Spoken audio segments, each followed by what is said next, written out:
Bagaimana kalau ada teman yang dulunya baik, namun menjadi berubah setelah tahu kita mengenal sunnah dan mengirim artikel atau postingan sunnah, lalu dia menyatakan, saya tidak bisa mempelajari agama via sosmed, YouTube, dan yang lain-lainnya. Saya lebih suka dikasih tahu langsung bertatapan muka. Saya menyadari ilmu agama Mbah sudah mumpuni untuk menjadi pendakwah. Cuma maaf kita beda dalam penyampaiannya. Untuk itu mohon besok lagi nggak usah ngirimi chat seperti itu karena saya takut salah penafsiran. Dan itu akan berbahaya bagi kami sekeluarga. Biarlah ilmu agama saya cukup segini saja. Bagaimana menanggapi hal tersebut? Karena ana tidak ingin berdebat, mohon nasihatnya. Barakallahu fi. Yang pertama yang mesti kita sadari bahwa ini adalah konsekuensi menyampaikan ilmu agama. Ya. Oleh karena Syekh Muhammad bin Abdul Wahhab di awal kitab Al-Usul Thalatha menerangkan kepada kita, i'lam rahimakallah annahu yajibu alaina ta'allumu arba'in masail. Ketahuilah wahai saudaraku yang semoga Allah merahmatimu, ada 4 perkara yang mesti kita lakukan. Yang pertama berilmu, yang kedua mengamalkannya, yang ketiga menyampaikannya, yang keempat kata beliau was-sabru 'alal adzafi. Kita mesti sabar atas segala ujian yang kita dapatkan ketika belajar, mengamalkan atau mendakwahkan ilmu agama. Jangankan teman, terkadang saudara kandung kita sendiri aja kita kirimkan artikel ilmiah, dan artikel itu kita sampaikan kepadanya karena unsur cinta kita kepadanya, bukan sebagai bentuk menjas dia penghuni neraka, ya, tapi sebagai bentuk saling share kebaikan. Kita terkadang dituduh cuma kamu aja yang masuk surga, yang lain semua neraka, dan seterusnya. Ini memang konsekuensi dakwah. Oleh karenanya seorang pendakwah tidak boleh baper, jangan mudah tersinggung. Kita harus siap.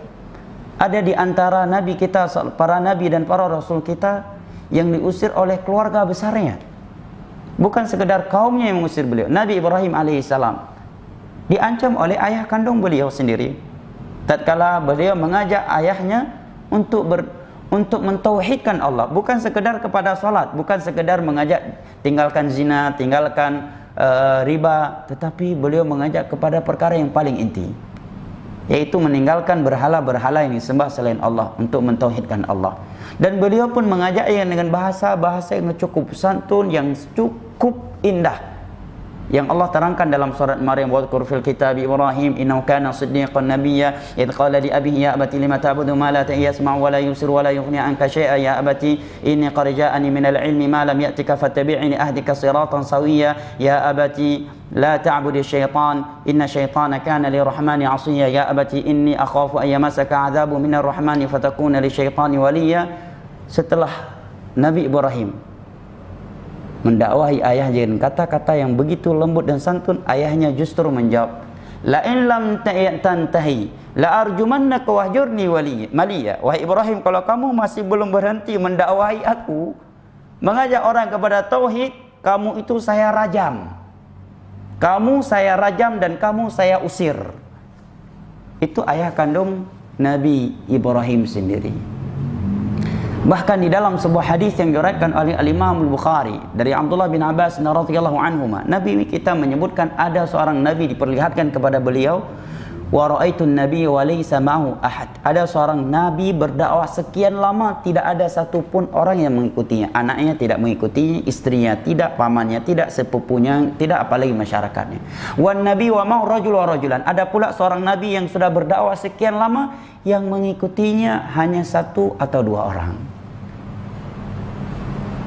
Ingat, keberhasilan berdakwah itu bukanlah dengan banyaknya orang yang mengikuti kita, banyaknya orang mengikuti kita. Keberhasilan dakwah itu adalah tatkala kita mampu mempertahankan keikhlasan dan prinsip-prinsip agama di dalam berdakwah tanpa mencela-mencela karena mengikuti hawa nafsu manusia. Itulah keberhasilan dalam berdakwah. Nah, ini nasihat yang pertama. Yang kedua, akhi, ya, kalau sudah sensitif melalui chat, langsung telepon. Biasa dengan telepon orang itu akan lebih terbuka, Karena kita nggak tahu ketika kita chat dia, mungkin dia sedang bertengkar sama istrinya. Tiba-tiba artikel yang kita share ke dia, artikel yang berkaitan dengan rumah tangga pula. Nanti membuat dia menyangka jangan-jangan si istri kasih laporan.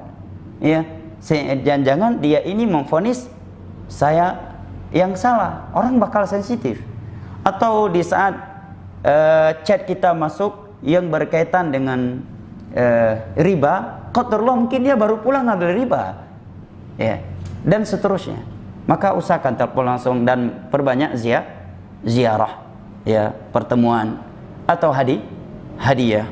Nah, kemudian juga memberikan kata-kata yang menerangkan kepada dia bahwa kita men-share faedah atau artikel tersebut bukan sebagai bentuk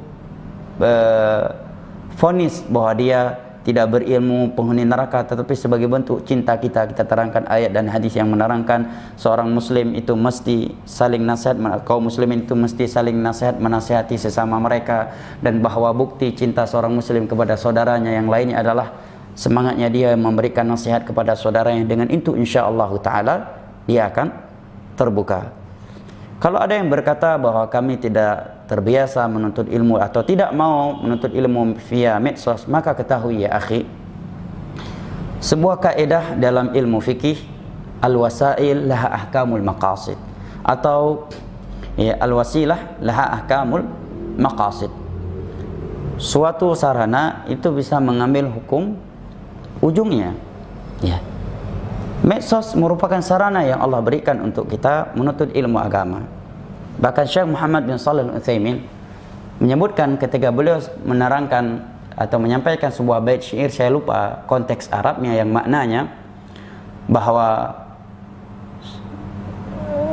seorang yang berilmu, seorang yang menulis dalam ilmu agama, ilmunya itu akan tetap terjaga, tulis